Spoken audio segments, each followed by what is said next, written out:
Hello everybody, welcome back to another day of training every single day. I hope you can get some inspiration to move and improve, because any kind of movement that you do is an improvement that you will see eventually. Maybe you won't notice it, but there is improvement for every movement. So I started off today outside, getting out in nature. Natural environments are kind of what we're built for as humans. There's a lot of variability with the terrain, a lot of stimulating environments for nature, very good relaxing, very inspirational just to be out in nature. Gives your mind time to relax and think of some new ideas, getting inspired by the natural environment. And it also challenges your body to move with some of the unpredictable nature of life. There's always going to be things you can't train exactly for the moment that hasn't happened yet.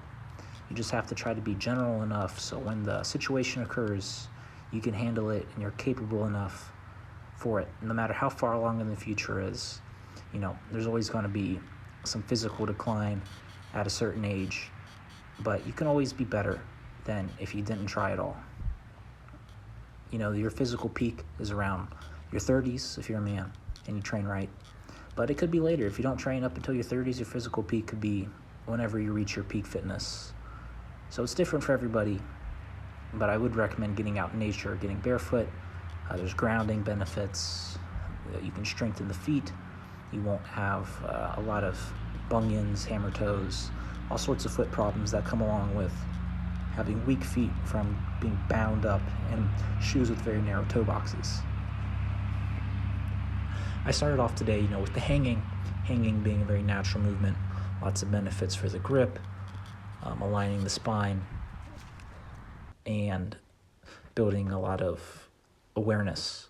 The slack line I did is very good for balance, strengthening the knees, and when you do it long enough, like I did, I was starting to reach a cardio benefit. I was starting to challenge my heart and lungs, very important.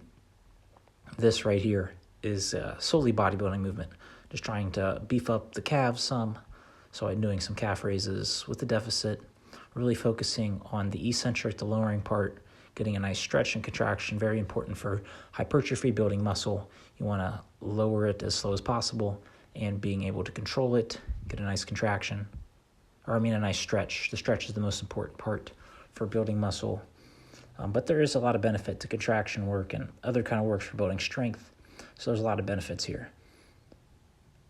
Overall today was pretty good. I did do a little bit of I did a lot of exercise outside of the video today. I went out and did a little event, but overall pretty good today. I really liked training.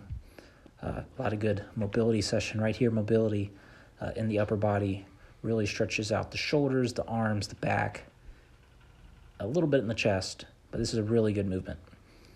Trying to get some very deep range of motion increase in the upper body, get a nice stretch.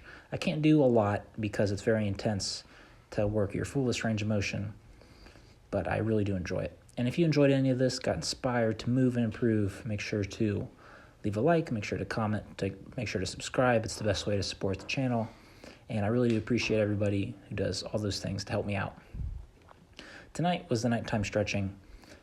I'm trying to rethink how I'm going to train the hips to fortify the lateral movements.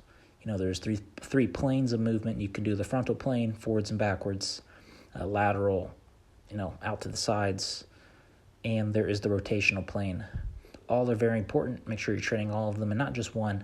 A lot of people will be stuck in the frontal plane, so make sure you're training the lateral plane, and most importantly, make sure you're training the rotational plane. That's where a lot of the coolest movements are. The most impressive feats are done. And it also has a benefit of training full body inherently.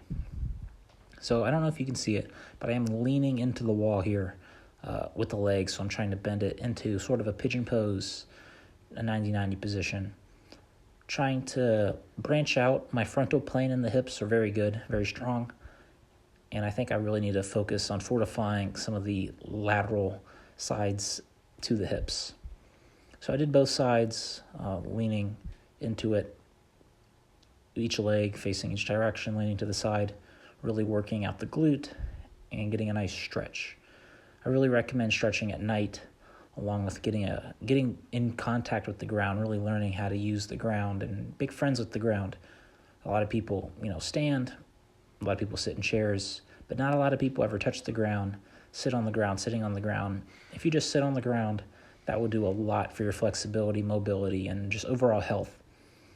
Because the ground could be your greatest friend or your greatest enemy if you ever known someone to fall down and get injured. Very common thing to happen, or roll an ankle on the ground. So always be able to understand the ground, get a nice feel for it. Your feet, if you train your feet to have some shoes that don't have as much cushion on them I like barefoot shoes. They really allow me to connect with the ground and get a nice feel for it, be more stable, be more aware. Overall, this is a pretty mid-intensity nighttime stretching, really focusing on the hips, taking it pretty easy, actually. I wouldn't say mid-intensity. I was keeping it easy because I want to kind of let my body recover for a couple weeks before I start hammering out some high-intensity time periods of training. Working the pancake here, along with the bridge and the splits. I think the splits and the bridge are the two, if you're just going to pick two exercises, or two movements, should I say, the bridge along with the splits, front splits, like I did at the beginning of the nighttime stretching. If you can't do a bridge, a tabletop position, crab position are very useful to, work your posterior chain and kind of undo a lot of the problems that modernity has on our posture, hunching over a phone, sitting down, lying down on very cushioned surface. If you lie down on the ground, you won't really have this problem. If you sit on the ground, you won't have these problems, because the ground really is a great teacher, because it's hard and uncomfortable, and you being able to make yourself comfortable in some of the harder things.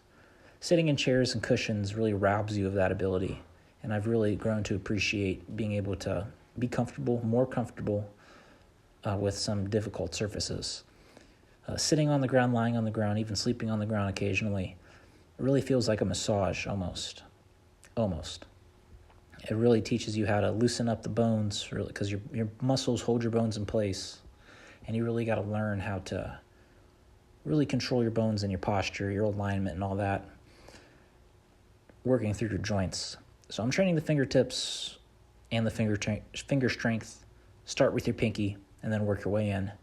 Don't forget to train the pushing, the side to sides, the back pushing, the extension. Very important. I spent a little bit of time outside of the training video I did here today, moving around, just some general movement. Did a slight thing, but I won't get into that too much. The nighttime stretching is where we're at right now. The fingertips and finger strength is very important, because your fingers and your grip and your feet are your connection to whatever you're working with. So the stronger your grip is, the stronger your feet, and the more coordinated your feet are, it just will overall lead to better technique. So make sure to train those connections. I like to think about, the body as you have your hands and feet, and sometimes your neck is your connection to whatever you're working with. Maybe you're using your head to support something. Then you have your prime movers. That's your core, your trunk, your hips, your butt, your shoulders, your core, your back. Those things really produce the most energy and the most power, strength for most activities. And then you have your mid connections, like your elbows and knees. So thank you all for watching. I'll have more training for you tomorrow. Bye-bye.